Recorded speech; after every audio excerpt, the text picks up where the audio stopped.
Hi, everybody. Welcome to the QB School. I am JT O'Sullivan. Today, Daniel Jones, the Giants, tough L versus the Eagles, divisional round of the playoffs. We're going back, peeling it apart, seeing what we can learn, what we can project moving forward. Fired up for this one. Let's get it going. Welcome to the QB School.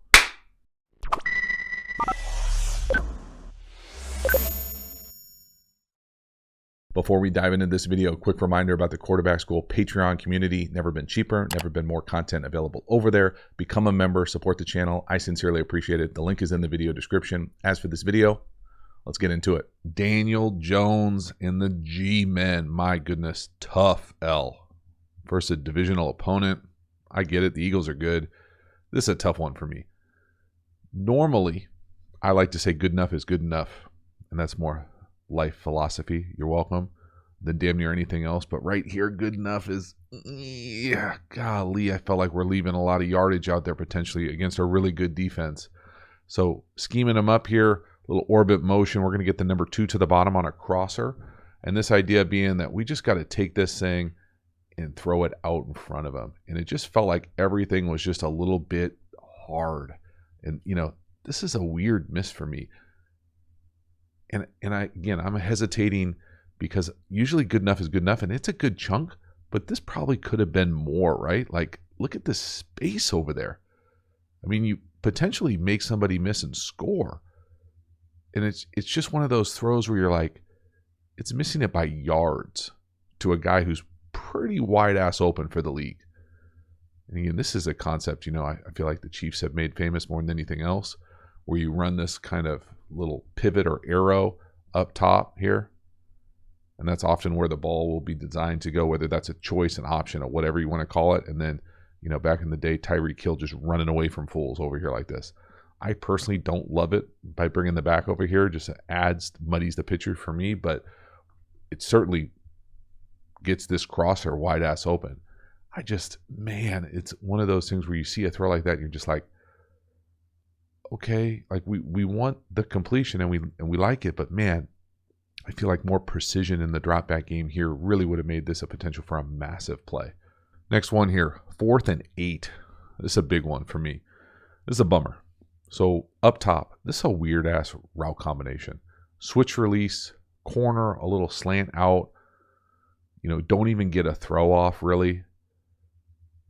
I think it's a combination of the design here just asking too much, and then we've got to get a throw off. And I know he knows that they're at the end, but buying enough time to at least try to get potentially a penalty to that sailor crosser up top, the number 1. So normally, I love a switch release. And I shouldn't say normally. I almost always love a switch release, something like this. The thing I don't love about this is, so first of all, this number 1 comes up and we'll call this a corner or a sail. Well, the number 2 here after the switch release comes up, he's selling like he's coming back in and then coming out. So that's really like a Mighty Ducks triple deke. We don't need to do 3 moves and then not get a first down.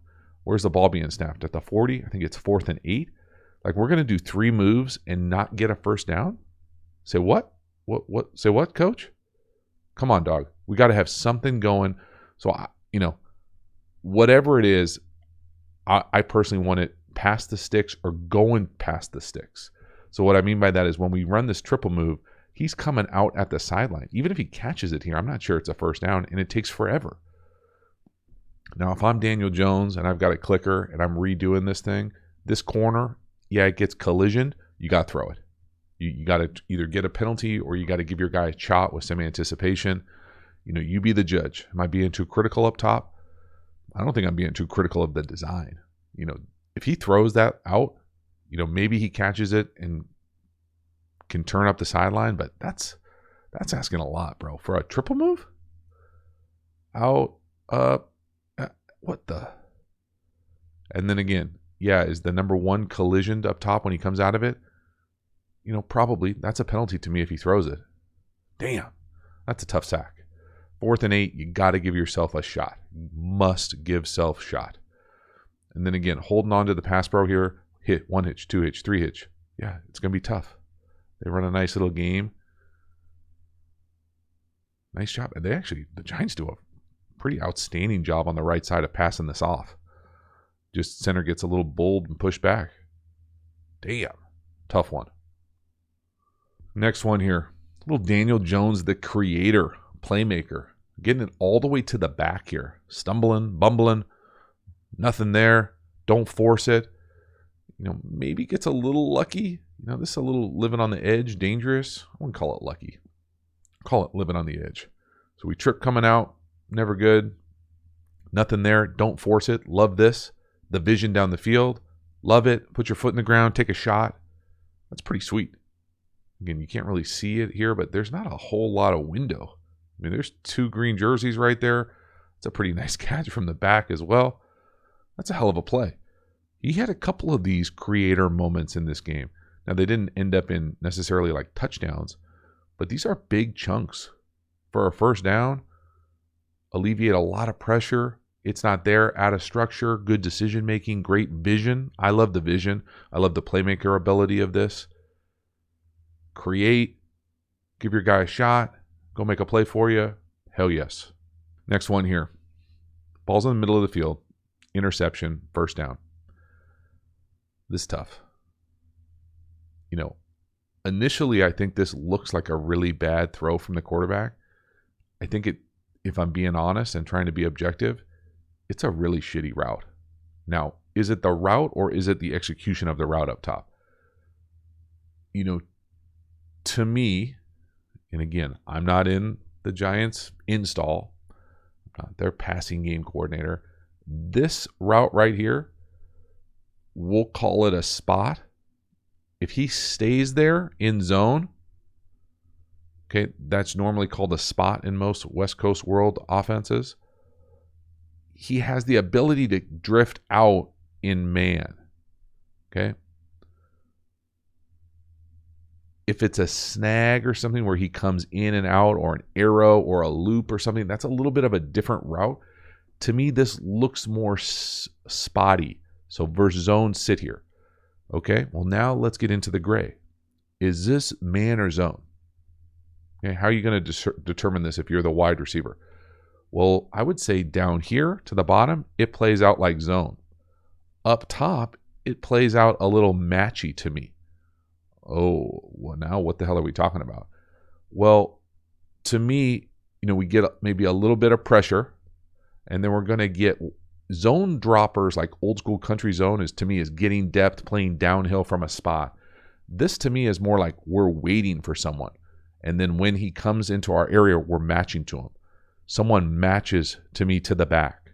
The corner kind of gives a tweener read, but he's coming downhill pretty hard on this to be like a straight up true zone dropper. So to me, this is more matchy. And versus matchy, I probably would want him running away. But does he know it's match? Do they know it's match? Obviously not, because it's a fucking interception. But, look at the technique of the defender. See that middle linebacker type? He's playing that like a match, like a man. Down here to the bottom, they're letting that number 2 run like it's zone. Up top, the defensive end is peeling like a man or match. So it kind of gives you a tweener read. But that wide receiver to me up top, that's a zone read. There's nobody there. Just turn around. And that's what Daniel Jones is thinking. Instead, watch the wide receiver up top drift out of that route. And now it's a pick and everyone looks like a clown. Okay, so it's the blurriness of it to me. Not being on the same page at minimum. But the defense does a nice job too. You tip your cap. You don't want to tip your cap to an interception. But damn. On that type of route to look that bad, yikes. Yikes. Next one here, 3rd and 4 to the bottom. This is a tough one. To me, you really got to have your eyes on well, there's a few things here. First, the depth by the number 2 receiver. We got to get a first down with the catch. And I know the depth gets a first down. The tackle brings him back a little bit. The ball brings him back a little bit. All right. I can understand a little bit of that. To me here, this is a combination more so of this depth. You got to get past the sticks, catch it for a first down. You can't run your route past the first down, come back, catch it, and now get tackle from the corner and not get a first down. This to me is execution, details, precision. Now, quarterback wise, easy for me to say here, but worth learning, I think, for this channel. This little go honey hole shot down the corner, you're going to put your eyes right here. If he can make this tackle for not getting a first down, we should be willing to throw this ball outside. So our eyes are right on this corner, reading this flat defender. He triggers or drives the number 2. Let's rip this thing. And that's just how you got to play this play most oftentimes in the league. Now it's to the wide side. I'm not saying it's an easy throw, y'all. It's not an easy throw. But the depth of the number 2 eligible screws you schematically, offensively. But we're going to get trapped here with a little trap pressure. Just 2 trap, meaning we're running 2 trap on both sides. The corner, the flat defender, palms is coming downhill. You can see that honey hole to the bottom. And again, the route from the number 2, it just kills me, man. Destroys me. Hurts my soul. Then we'll talk about the pass pro here just to mention and give an example of I really dislike centers mollying like this. I just think it's so hard to do shit like this. And we're hot regardless to the right. Okay. So molly means to me normally, and maybe there's a different term for a center, but I'm used to molly meaning that these guards are coming out and popping outside. Looks like 2 L's, often on an odd front. Here, I'm calling it a center molly. Maybe some offensive line guru knows what the hell it's called if it's from a center. But just being able to, that they're the ones going down. So you're basically going man on man, and you're asking the center to check this 0 over the top of them, 0 backer, and then go take the hit off. It's just hard as hell, man. I'm not saying there aren't centers that can do it. I don't like living in that world. I think it puts a significant strain on the center. It works here because it's kind of an easy fold block, but we're still hot. Tough one. Next one. Down here to the bottom, 2nd and 6, underthrown go ball. At this point, it's just not Daniel Jones' day. To the wide side, I feel like he's maybe a hitch late.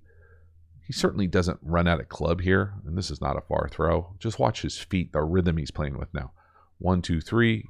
It's a little bit clicky, right? So shuffly right here, up, clicky, kind of that extra hitch for me. Now maybe he feels the edge pressure. Okay, good for him if he does. I'm not sure how he does with his eyes, but just come out underthrown. At worst, the positive is he gives his guy a shot, but this is yards underthrown. Ball comes out flat. When he goes to throw this thing, because it's a hitch late, he's throwing it right there. I mean, he's already by him. He's by him. That's not a back shoulder throw. That's a I'm gapping my guy throw. Flat, underthrown, missed opportunity for a big play, inconsistent, not precise from the drop back game, not as accurate as we need to be, want to be, getting exposed a little bit here.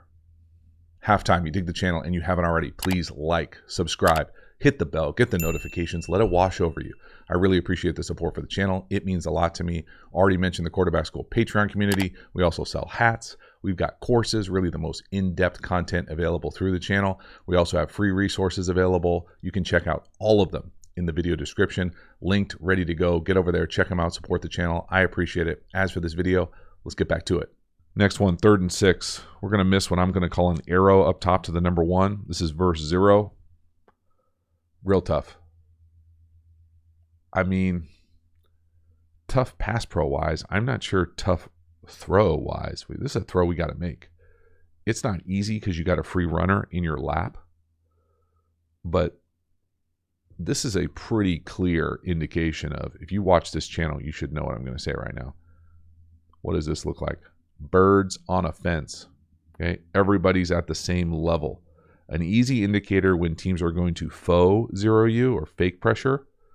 This looks like punt rush. Okay, that will stay the same. But this back line, this third level of defense, they won't be on the same level. They'll be like in a 2 shell or something like this, or kind of have one safety, maybe a little bit deeper. than the other DB types, when they're all on the same level like this, that means they're all covering, usually. So they're in a condensed formation. This little arrow route for me, where you're going to come in and come back out of it, yeah, it's not my favorite hot route, but it happens fast enough that you can make this throw. Now, I'm not saying it's an easy throw to take your drop and have a free runner, coming through the B gap, unblocked right into your grill. But this is a throw NFL quarterbacks are expected to make and make consistently. Tough. Again, the center mollying. Tough ask. Just watch that center have to check the zero backer and go molly. Again, you can see why it's difficult, right? He runs into his left guard. Tripped over himself. Got the 11s on, though. I like that. But Daniel Jones-wise here, maybe a little toesy. I'm not saying it's easy, y'all. It's not easy to play quarterback in the league. It's not. I'm saying that that's an easy throw. Chuckle as I say it. Unblocked player, B gap, verse 0, divisional playoffs. Maybe I'll hedge it and say it's not the easiest throw in the world, but it's a throw we got to make. Put all your cleats in the ground, dog, and give us a chance. Don't skymail that thing. You got to be able to stand in there and take the hit, look down the barrel, make that play. Next one. Now we're down 4 touchdowns already, but this is a nice job, I thought, from Daniel Jones being the playmaker. Again, out of structure, the number 2 up top. Nothing's there immediately. No panic. I think he's got a good knack for kind of keeping his eyes downfield and moving. Nice little flick. That's a nice play. I would want my quarterback at any level for any team to do stuff like this. And Daniel Jones does it. He's done it multiple times this game. In a game we've struggled against a really good opponent. That's a hell of a play. Cultivating more of this out of structure versus disaster in structure is going to be a fine balance for them moving forward. But he can do this. And I think I sleep on his ability to do this. I love the ability to escape, be tough to tackle, be tough to sack, and keep our eyes downfield and make these kind of throws. So we're not looking to bail. We're moving up in the pocket. Our eyes are downfield. There's 2 guys through a little zone. That's a really nice play. It's not the farthest throw in the world, but it's a really nice play for a good chunk in the red zone. Let's go. First and goal from the 8 here, down 28. I almost feel bad burning this play because it's such a great play in a game that's borderline out of reach at the moment. We're going to motion the quarterback, and we're going to run bash GT. We're going to give it to the bash, and we're going to walk in. Now, normal bash GT, ho-hum, right? You see it everywhere in college football on Saturdays. Right here, I love how they get there with the shift, motion, obviously Barkley running the Q, but this is outstanding. We've got a running back making the conflict defender read. First, let's watch the shift. Okay, so there's a lot of layers here. This is a quarterback school, but we're not even having the quarterback part of this play, really.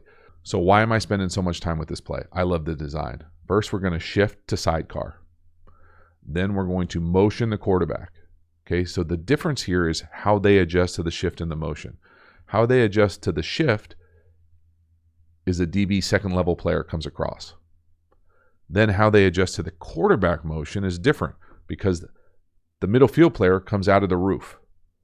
So if they were just to adjust like the quarterback was a normal eligible and they kicked out the kind of slot apex player or adjusted like that and kept someone in the roof, well, then this guy makes the tackle on the bash.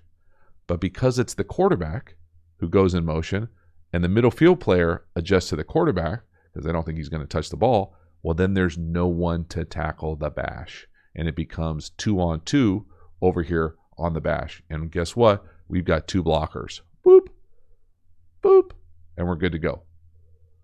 Okay, so that's the sauce. That's the element of design here for me. So let's watch the shift and watch their adjustment. 23 goes. Okay, now watch the quarterback go. Middle field player goes. Now no one can tackle the bash. Thank you. Thanks for playing. And it's still pretty impressive that they've got a back who can, I'm going to say he's reading the conflict defender, meaning 94, the first level C-gap player to the left. He might just be handing this off. But let's roll with the fact that he's reading it. I mean, his eyes are not to the left, so He's probably not reading it. But no one's blocking this guy. If this was true bash GT, no one's blocking him. So your eyes would be here. You'd be shuffle, shuffle. If he can tackle the bash, you pull it. And then you're running just GT back this way. And they're just running gap down backer over here. So just a really nice play design. Again, just because of this helmet stripe of Barkley here makes me think he's not reading it, but it's a better play if he's reading it. So he's reading it for our video. Next one here, 2nd and 1, down 21, 4th quarter. This is a straight up MF double middle finger disaster sack. This is how you piss off offensive linemen. This is how you piss off offensive line coaches. They will stand on a table and berate you for stuff like this. I haven't seen it happen, but I've heard about it happening. I'm used to calling these Elvis Gerbach sacks. No offense, Elvis, if you watch videos. But this means you take a sack by running out of bounds instead of throwing it away. So I don't really care what's happening down the field. There's nothing there. You're outside the pocket. It's the NFL. Throw it away. It's 2nd and 1. This is bad football, man. 2nd and 1. You're outside the pocket. There's nothing there. If you're not going to go run it, okay, that's your choice. You do you playing quarterback. Must throw in front row. Cannot go out of bounds like this. The fact that it's a sack and it registers as a sack pisses people off. But the fact that you're losing yardage, just the game management part of it, disaster.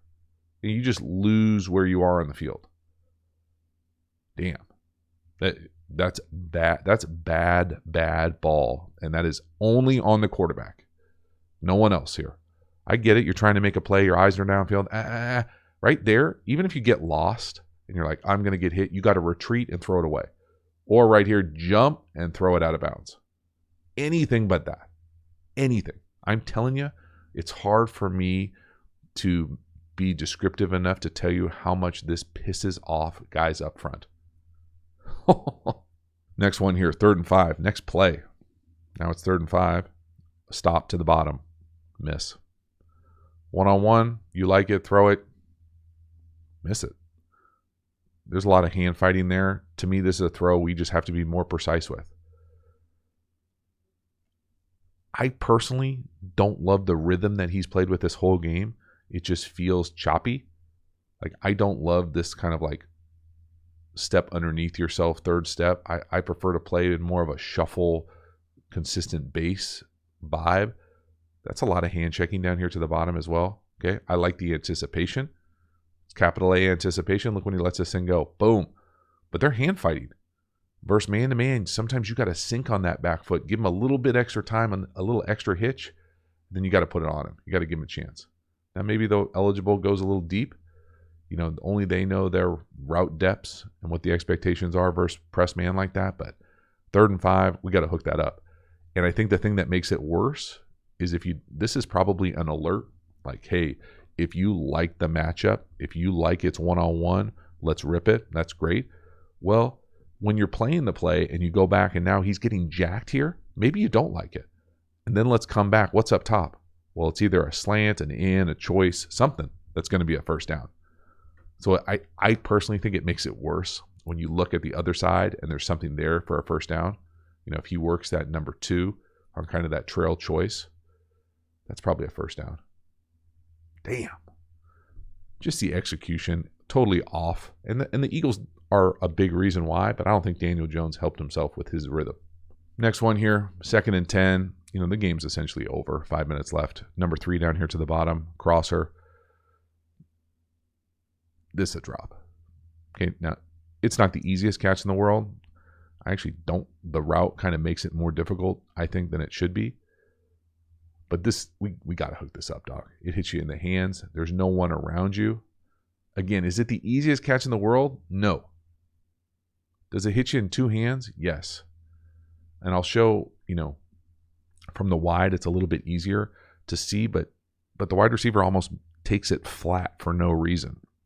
When you're that wide open, you want to keep it high and like run the grass. See how he kind of like, see this angle he's on here? So he's running there. To me, you have to stay on this path. when he's going to throw it, he's already separated, right? You can't all of a sudden thin this thing out. And also there's nobody back here. It's just a bizarro, it's a weird feel play. It almost like reveals like a lack of understanding space and grass. You want to run, make it as steep as possible, and then any underthrown ball, you make this place way easier. Any adjustment that makes you go back this way is way harder of a catch. So just to miss this kind of layup, like this is like missing a wide ass open layup for a massive play. And yeah, do you win the game? No. But does it make it worse? Probably. You know, and I'm only chuckling because I can feel the pain. Damn. Next one here, 3rd and 10. You know, this is essentially just rubbing salt in a wound. There's no good answers here. There's nothing down the field. You know, he's made some plays out of structure. I would say the only thing I would love to say, and this is obviously very difficult to do, easy to say with a clicker and a marker, is you'll see sometimes when you take this long and you bail out like this, you'll see a lot of great quarterbacks. I think of like Patrick Mahomes is the best of the best at this, is they will peak back here. So and it's not easy, especially when there's a big ass dude right in your grill. But as you get out of the pocket, and it's taking forever, right? It's not like a up and you got to bail immediately. It's like, okay, hitch, not there, escape, up, out, escape, look. You see guys peek behind, and they peek behind just for this reason. Because the dude who's playing end over here is coming all the way around. That tackle's pushing him all the way around. So that's on you. You know, after 3-4 hitches, you got to know where that cat is. The offensive lineman's not going to block him forever. And that is just a bummer. Last one here. I actually thought this was a pretty nice play. 4th and 16. We're going to go a deep hook or curl to the bottom. Some nice anticipation. And we hook up the 4th down. Some nice pocket movement. Some precision from the pocket. Now, too little too late, certainly. But watch him get up, kind of up and over. Some nice pocket movement. Up, over, drive throw, down the field, right up on him. It's nice. So you know it's there. Like, it really is there. Again, I'm not convincing anybody. They already paid him. But, you know, this pocket movement, this is what you want to see all the time. Look at the anticipation. He's going to separate right there. The wide receiver at the bottom's not out of that curl or hook yet. You can see the pass the 1st down sticks. That's a hell of a play. Right up on his face. Like, it's good. It's just too little too late. And it hasn't been good up until this point. It's about nurturing and cultivating this from the pocket with the drive throws and coupling it with the playmaker ability, I think is going to be Daniel Jones at his best moving forward. So that is a wrap. Daniel Jones, Giants, tough L. Really, at the end of the day, too inconsistent to ever be able to put a really significant or special performance together playing quarterback like that. I think the frustrating things are just crazy frustrating with Daniel Jones. The running out of bounds sack, the like miscommunication on some of those interceptions on just pretty simple-ish route combinations, not far throws, missing wide-ass open layups. All those things together lead to a disaster performance. But I think for me, the hardest thing to make sense of is just there's too many weird things.